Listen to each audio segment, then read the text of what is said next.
Good morning students. हमने पिछले lecture में जो अम्ल है और अक्षार हैं उनकी रासायनिक गुणधर्म पढ़े थे।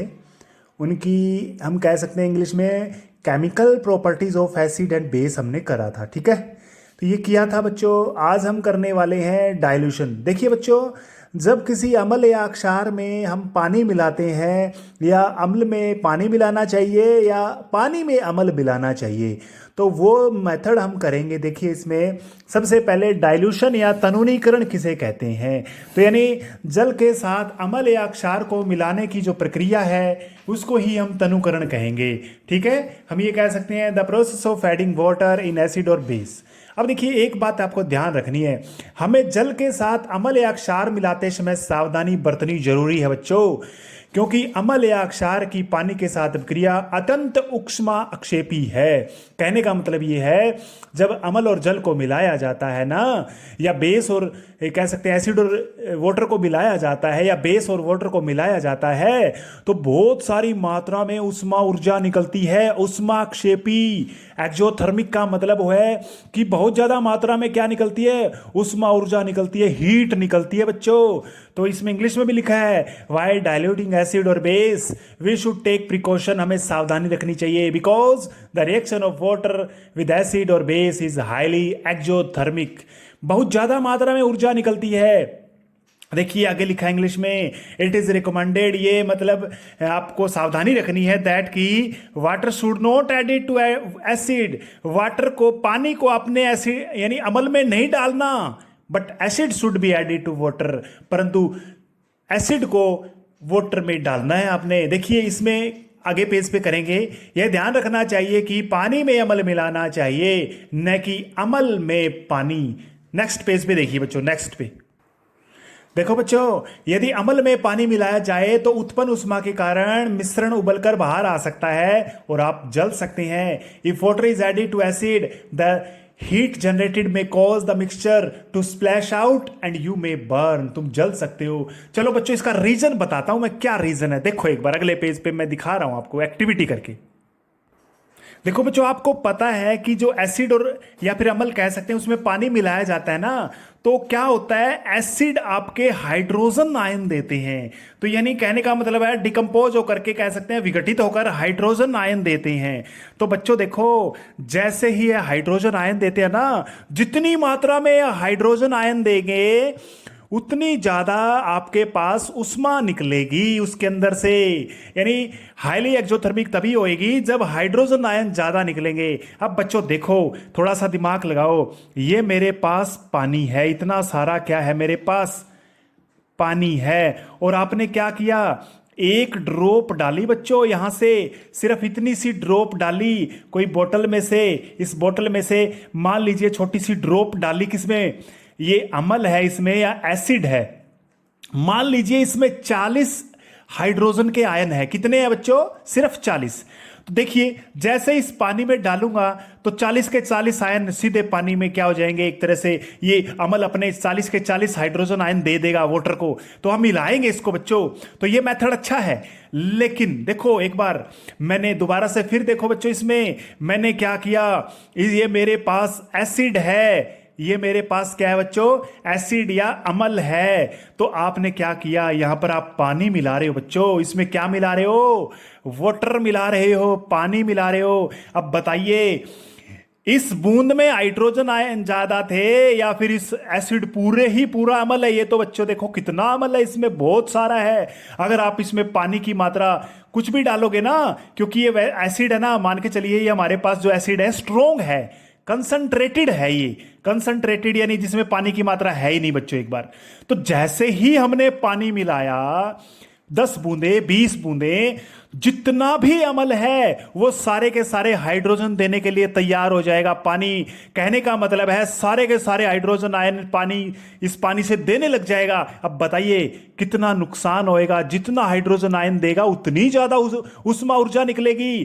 कहने का मतलब ये है, ये प्रोसेस हमें नहीं करनी बच्चों, हमें ये करना है पानी के अंदर अम्ल मिलाना है, क्योंकि पानी तो बहुत सारा पानी है। जैसे ही ये अम्ल इसमें आएगा वो पानी अपनी उसकी जो हीट निकलेगी ना उसको सोख लेगा बच्चों इसके अंदर। लेकिन इसमें तो पानी बहुत थोड़ा पानी है, इसमें पानी थोड़ा रहेगा।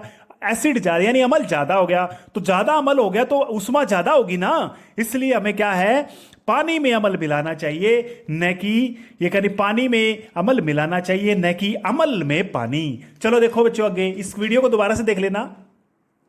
तो मैंने लिखा हुआ है, अगर ये बाहर आ सकता है पानी, ये मैंने हिंदी में पढ़ा दिया, इंग्लिश में देखो। If water is added to acid, अगर हम पानी डालते हैं एसिड में, the heat generated may cause the mixture to splash out, बाहर पानी निकल सकता है, एंड यू में बर्न, तुम जल सकते हो। देखो मैंने लिखा है ये जल है, मान के चलिए इतना वाटर है आपके पास, वाटर ज्यादा है, अगर अम्ल इसमें मिलाते जाएंगे तो ये वाटर है ना क्या करेगा, इसकी उष्मा को सोख लेगा बच्चों, ये जल्दी से गर्म नहीं होगा। लेकिन देखो बच्चों ये करना है, लेकिन ये नहीं करेंगे।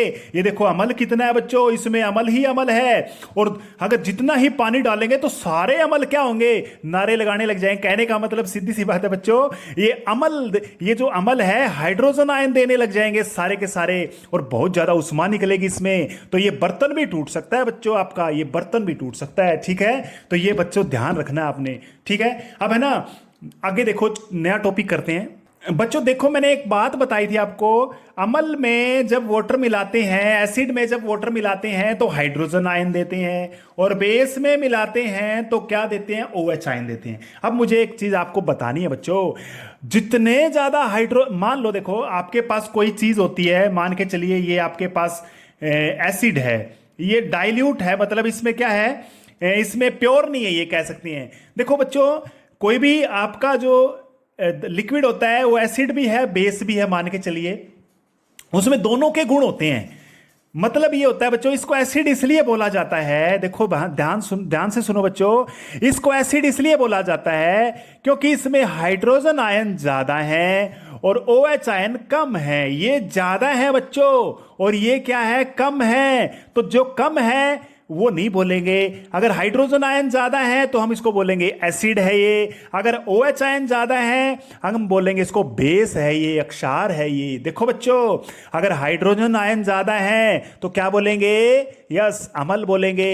अगर OH आयन ज्यादा है तो क्या बोलेंगे, मतलब हाइड्रोजन आयन ज्यादा है अम्ल बोलेंगे, OH आयन ज्यादा है क्षार बोलेंगे। तो सारे के सारे मैंने आपको बताया था, सारे के सारे एसिड कह सकते हैं, या सारे के सारे इसमें अम्ल मिलाते हैं ना, तो यानी अम्ल मिल गए इसमें। लेकिन सारे के सारे बेस की बात करें, सारे के सारे अक्षारक है ना, पानी में नहीं घुलते, जो पानी में घुलते हैं अक्षारक उनको अक्षार कहा जाता है।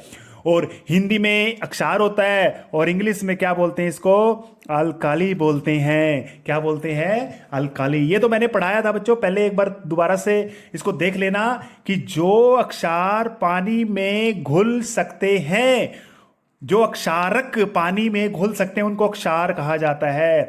The bases which are dissolve in water या which are dissolving in water और कॉल्ड अल्कली, यानी अल्कली बोला जाता है बच्चों। ठीक है, मैंने आपको एक चीज बताई, अगर हाइड्रोजन आयन ज्यादा है तो एसिड कहलाएगा, अगर OH आयन ज्यादा है तो बेस कहलाएगा। तो इसी के ऊपर देखिए, हाइड्रोजन आयन को मापने का हमारे पास एक स्केल है, नया टॉपिक हम कर रहे हैं। देखिए pH स्केल होता है बच्चों, पोटेंशियल या पावर ऑफ हाइड्रोजन आयन, यानी ये बताएगा कि हाइड्रोजन आयन कितने हैं उसमें, हाइड्रोजन आयन को मापने वाला है ये। देखिए इट इज अ स्केल, एक स्केल है which is use to measure hydrogen ion concentration, यानी हाइड्रोजन आयन की सांद्रता को हमें बताएगा। किसी घोल में आपके पास मान लो गिलास में है ना, गिलास में कोई घोल रखा है, कोई सॉल्यूशन है, उसमें यह बता देगा इसका pH मान कितना है। देखिए बच्चों, किसी विलायक में उपस्थित हाइड्रोजन आयन की सांद्रता बताएगा ये। अब देखिए इसमें आगे पेज पे करते हैं। देखिए ये बच्चों मैंने बना रखा है, ये देखिए इसके ऊपर है ना 0 से 14 तक की संख्याएं मतलब मैंने लिखी है। तो इस तरह से इसके ऊपर स्केल होता है, 0 से लेके 14 तक के नंबर होते हैं इसके ऊपर। ठीक है, अब देखिए मान लो इसकी जो वैल्यू है, pH वैल्यू है, pH एक कांस्टेंट है बटो, स्थिरांक है। ठीक है, इसमें ध्यान रखना है pH जो है ना, pH एक मान है, वैल्यू है, एक 1 2 3 4 5 6 7 8। मान लो आपने गिलास में ये कोई घोल ले रखा है और इसने दे दिया pH बराबर 5। क्या दे दिया बच्चों, pH बराबर 5, या दूसरा घोल है उसमें दे दिया pH बराबर 8, ये वैल्यू आ गई। तो आप है ना बता सकते हो 0 से 7 के बीच में अगर pH आता है तो वो अम्ल है, अगर 7 से 14 के बीच में pH आता है तो वो अक्षार है यानी बेस है, अक्षारक है बच्चों। लेकिन अगर 7 आता है तो उदासीन है। क्या है वो? उदासीन है। वैसे अक्षार ही कहेंगे क्योंकि पानी में डिजोल्विंग की बात हम कर रहे हैं, पानी में घुलने की बात कर रहे हैं। ठीक है, देखिए इसका मतलब ये हुआ, देखिए 7 वाला क्या है? उदासीन है, न्यूट्रल है। 7 फिर 6 वाला क्या है? अम्ल है। 5 वाला भी और ज्यादा अम्ल है, फिर और ज्यादा अम्ल है, और ज्यादा, इस तरह से अम्ल है, बढ़ता जाएगा बच्चों। तो यानी हाइड्रोजन आयन है, इस तरह से हम कहेंगे, हाइड्रोजन आयन की बात हम करेंगे बच्चों। ठीक है बच्चों, देखो एक बार इधर जाके हाइड्रोजन आयन बढ़ते हैं बच्चों इसमें, यानी इधर इधर हाइड्रोजन आयन की सांद्रता बढ़ती है। जैसे जैसे पीएच का मान घटेगा, 7 हो गया, 6 हो गया, 5 हो गया, 0 हो गया।